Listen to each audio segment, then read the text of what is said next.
We're back again in the garage. As you could, well, you're gonna figure out, probably did figure out by the title, we're lifting another Jeep Cherokee. This one's a 1991.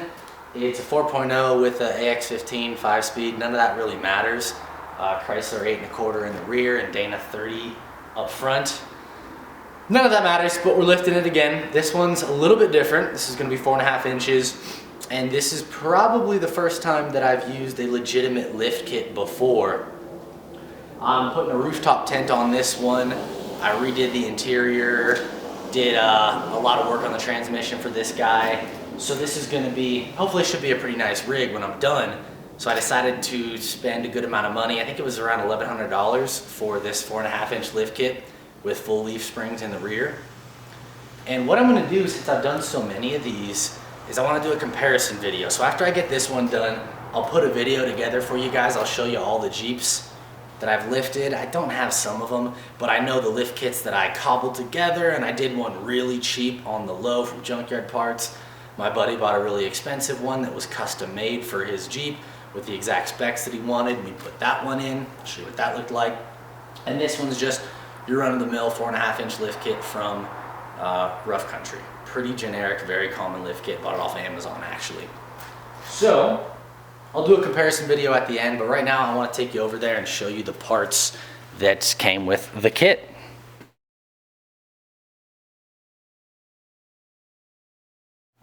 All right, got all the boxes opened up. This is the 4.5 full spring lift kit from Rough Country.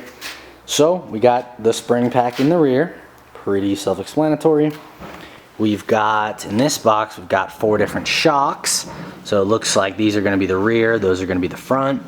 You've got adjustable lower control arms, adjustable upper control arms right there. There's the actual other part of them, you gotta put them together. In this box, I've got brake line, extensions, I've got U-bolts, I've got a dog. I got U-bolts here. Looks like this is the transfer case drop down kit. Help with our angles. Here is a used toilet paper roll. Bushings for the shocks.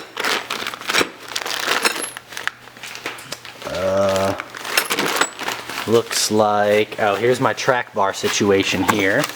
There's the hardware for it. There's the adjustable track bar. Here is the, I think, pitman arm drop down or steering. This is basically the top end of the track bar. It bolts to your frame like this, and then the track bar is going to end up going down through right here, and it'll just be held in with a bolt instead of having like a pin that goes, or a bolt that goes up and then a castle nut on top, which is your stock configuration. So that'll change that. What's this? Oh, this is a steering stabilizer that I got. So that's all that guy is.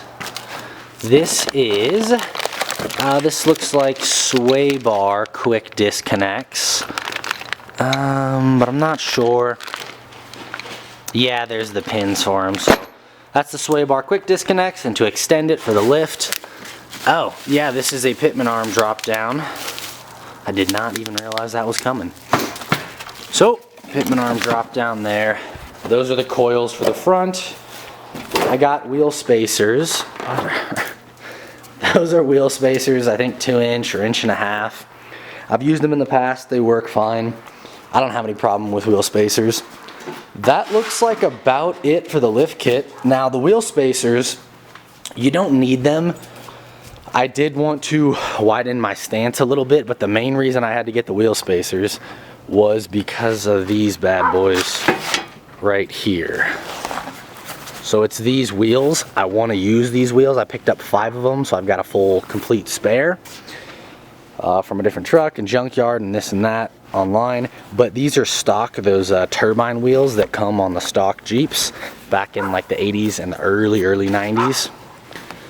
I love those wheels and I wanted to run them, but they don't have enough back spacing to fit. I'm going with 31 inch tires by 10.5. So they don't have enough back spacing to be able to fit that and not rub on the control arms. So I'm gonna use wheel spacers to bump them out. That's everything in the lift. We get the Jeep up in the air, we got the wheels off. And now I just took the shock off one side. Now keep in mind, the shock is most likely not your most limiting factor for getting this guy off. Once you start loosening up these bolts to let the springs out, that then the shock will kind of get in your way. But I have jack stands underneath here, and I lowered the car, took it off the actual lift, so it's sitting on the jack stand, so there's not pressure on the shock, so I can just hammer it off because it's pretty rusty in there. So I'm gonna knock the other one off, and then that was 18 millimeter for that. It's 3/4 for all the lug nuts, unless your stuff's not stock anymore. These guys I believe are 18 millimeter, if not, could be 3/4. I'll double check in a second. You do have to remove the sway bar here to get these guys off. Well, actually no you don't. I'll probably do that after. Well, actually I'll probably just get a wobble socket and get in there to take them off. So that's where we're at with the rear. So I'm working on the rear leaf springs. This is the front bolt that's basically right up in there. And I just broke my extension. Now it is a Harbor Freight wobble socket, so it didn't have everything on its side in terms of strength. And I was using mechanical advantage with the cheater bar, and I had a pipe on the end of this. So socket's fine. The impact was not taking it out. What I think I'm gonna do now, I'm really worried about this. On these old Jeeps, basically these things can get pretty darn froze up in here. This bolt goes through, and then on the back side there's a nut welded to the inside of the frame. And if that breaks off, if that weld breaks, you've just got this thing free spinning, or if you break the bolt, it's free spinning in there, and you gotta cut the frame right here on the opposite side to get an access hole to get your I don't know, wrench, your socket onto it to hold it. So I'm gonna hit it with I'm gonna do a propane torch. I'm gonna kind of heat up all up in here, maybe on this side, to probably just aim it right in there, hopefully get through the bushing and kind of get the back side and free up anything that's rusted in there. Otherwise, you know, we may have a real hard time with this guy. So cross our fingers. Well, it smells terrible, but I basically got the torch sitting on wood, aimed right at that guy. So it's destroying the bushing inside the leaf spring right now, but that's okay. Ultimately, we are hopefully going to get this thing out, and it won't matter at that point. All right, well, ran into some snags. We're now on the driver's side. Passenger side worked out okay, but we're getting to the point where I'm trying to get these leaves out. Still working on that, but when I get the new ones in, they're going to be a lot larger, and I do need to extend the brake lines, but I'm not at that point just yet, and I don't want to crack the stuff open and deal with that. I got them soaking with some penetrating fluid up there, and then I'm going to get some down there. I've just been cleaning this for the last 10-20 minutes. It's so grimed up. This is the breather tube. I just unscrewed this. It was a 14 millimeter with a line wrench on this guy. Now that's disconnected from my axle. So I'll probably keep cleaning those off a bit, and then I will eventually need to go up there and break that side loose, and I'm gonna have to break these guys out. I'll probably do that first. I'll put this back in, thread it in, just so I can have that stationary, and I'll crank these guys lefty-loosey, back them out once they're clean, then I'll disconnect up there. Then I'll be able to let the axle completely fall independent of all of my suspension components up here. But the big deal over here is that we broke the weld on the back side. When I say we, but I broke the weld on the back side inside the frame for this one. I put a breaker bar on it, and I wasn't really cranking that much. It did move. It went like maybe a half a turn before all the rust on the back side of the threads eventually caught up to it and snapped off the weld. I heard it pop, and then it was completely free for the most part. I could almost do it with my hands. So I cut a hole in the frame. I'm gonna go underneath there and show you what I'm looking at, what I did, what my plan is. Okay, here's the problem. This is the underside of my frame. I cut a hole, and you can see in there a reddish, orangey, rusty bolt, basically. But it's not that simple. What you're looking at right here, this is the inside of the frame, but that's not what the nut is welded to. So it's even more of a pain than that. If it was just welded to that, great, I've got my access hole. I could have gotten a wrench on it, busted through the rust, taken it out, and welded through this little hole that I've got. But it's not that simple. So if you look over here, you can now see that here's your frame. And then this is the suspension housing for the leaf pack. It's this little guy that's spot welded onto the frame and then the body all around here. And it actually shoots out. So within this pocket is where the nut is welded. It's not welded to the frame. I wish it was. It's welded to the inside of this pocket, basically right here. So I ended up having to run the Sawzall through right here, cut this off, because from this back side, there's a little hole, but all it really is it allows the end of the bolt to stick through the frame so it doesn't bottom out. That's all it's doing there. The hole cut around it is too small. I can't really fit any tools up in there to cut the frame out, bigger hole, to actually grab onto that nut. Now I could cut the bottom side here. You can't do it with the leaf pack in the way. Can't cut here because your Sawzall is basically, you're not going to be able to run a cut like this without hitting your leaf spring. You don't have the angle. So I cut that, I pulled the bolt out. Now I can drop this down, and then I could cut this little hole out here, and then I'd be able to get that extra tip of the bolt and the nut out of there. I may end up having to do that. I don't know. I'm looking at options right now. Once I get the other side taken off over here, I'll get the whole leaf spring out of here. That's why I'm undoing the brake lines, so I can drop this down enough to get it out of there. Then I'll decide whether I want to, I'm getting a new bolt, obviously, and a nut. Do I want to run the thing all the way through onto the inside of the frame and then just weld the nut to the inside of the frame here? Or do I want to try to put a sleeve over it and then weld the nut to that sleeve and weld the sleeve to the inside of the frame? I don't know if it's going to be an issue if the bolt's just running freely through here and then the nut isn't actually stopping it till about right here. You've got maybe an inch and a half, inch and a quarter of distance here with really nothing kind of backing up and supporting it. It would just be free inside here. I don't know if that's an issue, so that's why I'm considering doing a sleeve in there. I can always cut this. I'm gonna have to bend this tab back down and re-weld it once I'm done doing whatever I do.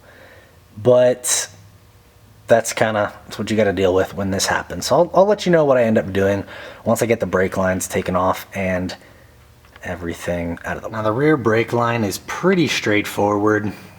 You can actually use YJ parts for this. They're longer than Cherokee's, but mine came with the kit, so cool. To do this, it's 3/8 on this side, and the back side I just used an adjustable crescent, so I'm not sure what it is. Leave everything together and then back off this nut. Make sure you can get the brake line out, make sure it spins pretty freely. And then what you want to do, there's a tab, it's this guy, and it basically goes in just like that. It's on the front side of the vehicle. I used a crowbar and I pried it out. Once you do that, I did have a snap ring on the back side here, but it didn't seem to really do much once I pried that thing out. I think the snap ring, I didn't have snap ring pliers. It's on this side. It's meant to be taken out, and that would probably make this little pull tab come out a lot easier.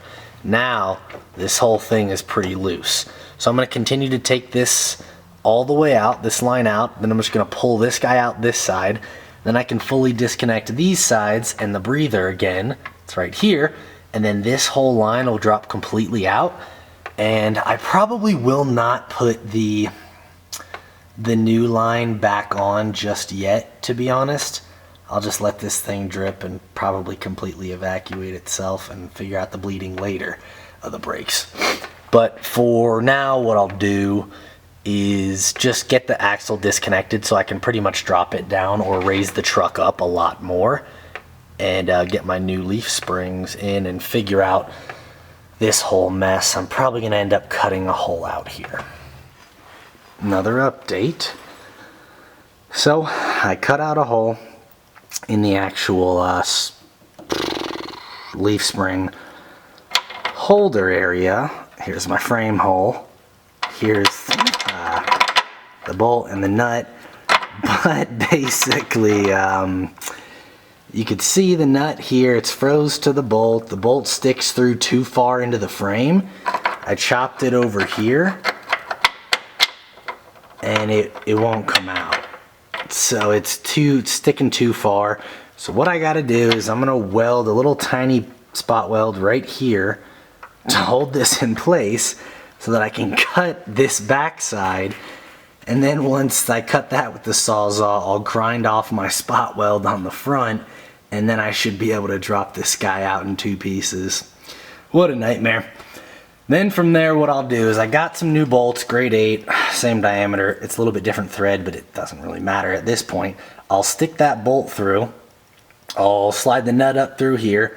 I'll hold the nut with my hand. I'll tighten the bolt down. I'll get it like good finger tight, somewhere in that ballpark range. I don't want to torque it down and squish in this guy, but I'll tighten it up with my hand, and then I'll go in here with the welder, and I've got a big washer as well on the backside, all grade 8, and then I'm going to do some spot welds on the backside of my new nut when it's sitting there, and then I'll make sure that I can still back out the bolts the whole way, and then if that's good, I will close this up and I'll just test fit it to make sure the leaf spring fits in here, and then I'll re-weld up all of these holes, and I'll put anti-seize on it this time when I put it in, but that'll be it. An update. I've got the nut on the backside welded in. I grabbed these grade 8 stuff from Ace Hardware. And basically what I did when I cut everything out, I cleaned it all up, grinded it. I got a flat washer and then the nut, and I put everything through and just held it on the backside through this access hole with a wrench. And then I kind of tightened it down a little bit. And then I went in and laid a bunch of welds, a couple little spot welds here and there. And then I backed the bolts out. And then I went in and laid the rest of my welds. Now, you know, they're not amazing, they're not great, but they do seem to hold up enough. It's a lot of weld that I laid in there. It should be thick enough. Now what I'm gonna do is take this back out. I got to widen this guy a little tiny bit because I had to really squeeze it in to make sure there's no gap in between the washer and the nut so that I didn't weld my bolt in there permanently. So I'll spread that out, and then I'll put the springs in, line them up, do the shocks, the brake line, get everything in there, and I'll actually tighten the springs down 100% as much as I'm going to tighten them down to spec. Probably, I don't know, 120 foot-pounds, somewhere in that ballpark, or just, you know, when I feel like I'm there with the torque wrench. And then once that's all done and it didn't break my welds on the backside here, then I'll push these tabs over here and here on my frame and the spring perch, or the spring housing, and then I'll weld that all back up in nice and good. Pro tip, spray weld through primer on the back side of all these metal tabs before you actually weld it in. That way the stuff on the back side doesn't rust. Everything's welded back up with these sweet booger welds. Now they're structural enough. I didn't really grind them down. I don't plan on it. So that's good to go. I already test fitted the spring. It fits up in there just fine. Now I did hit it with some paint again, but I'll hit it with another round of paint, and then we'll put everything back together, and that should finally be done with this rear spring. You see, I got the extended rear brake line in here. It's a lot longer. One thing I did is the breather tube. This isn't really bolted down to the axle yet. The breather tube's hanging up here. That's kind of the limiting factor right now. I may need to extend it, but for now I'm just gonna leave it. That went in pretty smoothly. I also did the shocks. They're just 13mm up at the top, and then they're kind of hanging down, dangling, so that they're not limiting my travel for the axle. Now I can slide the springs in. The rear of the vehicle is done. Let's see, I buttoned everything up. Okay, a couple things I want to mention, some pro tips to pass along here. I'm tripping over the WD-40. Don't tighten down your spring bolts or the spring perch bolts, basically the guys down in there on top of your spring plate. Don't tighten them down until you get the vehicle under its own weight. You can get them snug when it's up in the air drooping. You don't need to put the wheels on, just put some jack stands underneath the axle and then drop the car down so the weight of the vehicle is on top of the springs. That'll compress it, and that's when you want to torque everything down to spec, and then you'll want to retorque after 1,000 miles or so, or 500, just to make sure you're all tight in there. But all the springs are in. And then one thing I want to mention while I'm down here is these springs, they're a lot stiffer. That's what gives you the lift. They're not necessarily like 4 inches tall or anything like that. They're stiffer. So they've got a stronger arch, like a bigger U shape. So when you just try to fit them from the shackle to the mount up towards the front of the Jeep, they're not gonna fit. And when you put weight on the vehicle, they straighten out. They're sitting like this basically when you get them, and then they straighten out when you put vehicle weight on it. That's what I'm trying to say. So you need to kind of flatten the springs out to actually get the holes to line up for the bolts on both sides. I always put the front sides in because they're more of a pain in the butt to get lined up. Back here it's a straight shot. So what I did is I stuck a handle of a jack in between the top of, in between the top of the spring eyelet and the actual shackle. So I stuck something in there and then held it right here with my hands as a straight bar, and then I stuck a jack stand, or a hydraulic jack, and I pumped up the spring like this, and then when it finally hit up top here, it straightened the spring out so I could line up the eyelet. That was the only way I was able to get the bolts to line up. Now, moving on to the front here, I've got everything lifted up. The first thing I'm doing is just taking the shocks out up top. On 91, you got to undo this little coolant overflow hose. Just get the clip out of the way so you can get access to that guy. I'm going to zip that off with an impact. Pro tip, if it starts spinning, because sometimes it will, if you try to just crank this bolt off, sometimes, or the nut off, the bolt will spin with it. You can put a vice grip up top here and grab it. You can have somebody grab the shaft down here if you got like an exposed shaft and make sure that doesn't spin, or you can grab this guy in my case. I'm gonna do it with an impact, so that should help, but sometimes that happens, just a heads up. This other one, you've got to move some stuff out of the way to get it off. That's what I'm doing right now, and then I'll move on to probably getting my sway bar links out of the way. I'll get the bottom mounts for the shocks by the bar pin. I'll get those out of the way and take the shock all the way out, and then I can move on to brakes and control arms. Front control arms, I've got the bolts. Oh my god.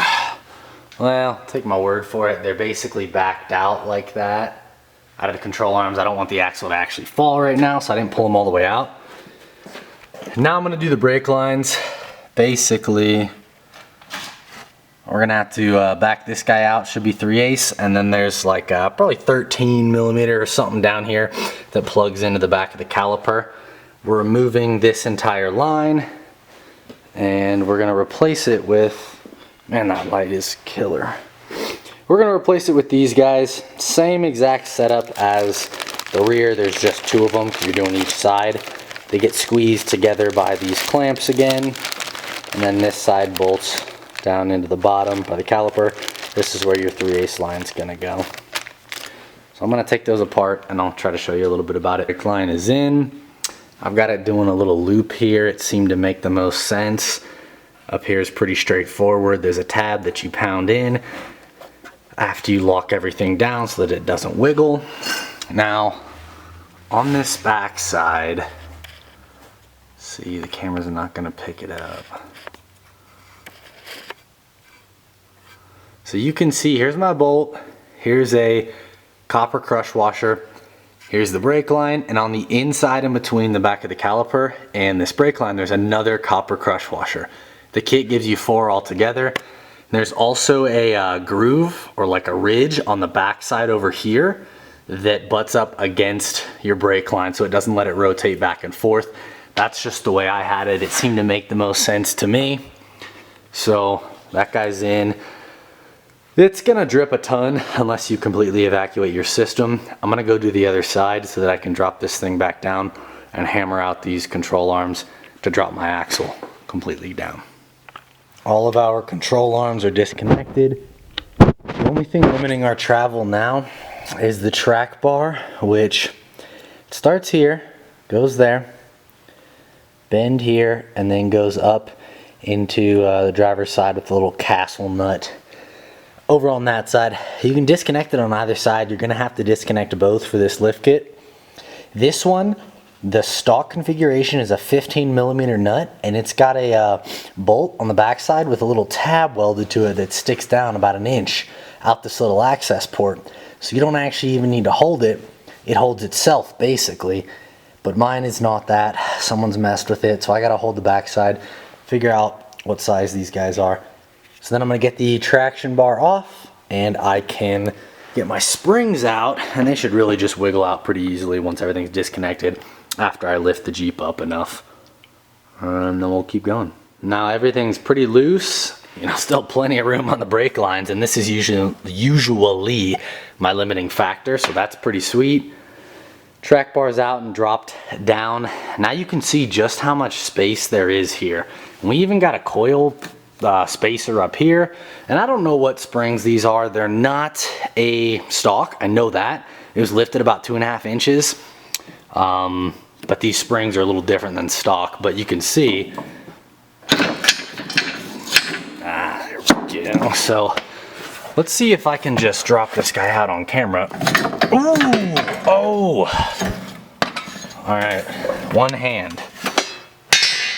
So when you've got everything pulled apart like this, it's really easy to get your springs out. So I'm gonna do the other side. The only thing really holding it still, I think, is actually over there, the drive shaft. So I'm gonna get the other spring out, lower it a tiny bit. And while I've got access to all of this, I'm also doing the steering stabilizer, so it makes sense to zip this guy out now while there's no spring in my way and I can easily get to everything. So I'll do that with the new steering stabilizer. And that pitman arm is still hanging on up there. I might do that, or I might wait till later. I don't know. Alright, well, let's get back to it. For this lift kit, I've got to replace the track bar, of course, but we're not doing like a standard drill out this one, drill out that hole, do an adjustable deal. It's got an entire new bracket. I don't know how I feel about that. I don't know which one I prefer. I think it's a little less work, honestly, just to drill this hole out and drill that bottom hole out. I'm sure I'm gonna have to drill that one out anyways, but this kit that I've got, 4.5 from Rough Country, I gotta take this entire deal off here, the whole mounting housing for the track bar. So it's easier to do this without the springs in place, obviously, so I'm gonna go ahead and rip this guy out now. It's some nuts on this side, and the bolts are actually on the inside of the engine bay. So I'll get that out, get it out of the way, and get the track bar kind of set in there, but not mounted on the bottom end. I'll just set that guy in place, so it's not limiting my travel, but it's already done and set up. Then I can either shove in my springs right now. So there's two different ways that you can do this, and I'll just go ahead and go over both. I've done both ways. I don't know which way I'm gonna do this time, but when you're putting the lift back together and you've got to replace control arms, of course you're going to replace your spring, and then you got to get rid of and replace these control arms. So when you do that, you can either, when you've got the axle completely disengaged, you can easily just kind of shove the springs up in there. You hardly even have to compress them, if any at all.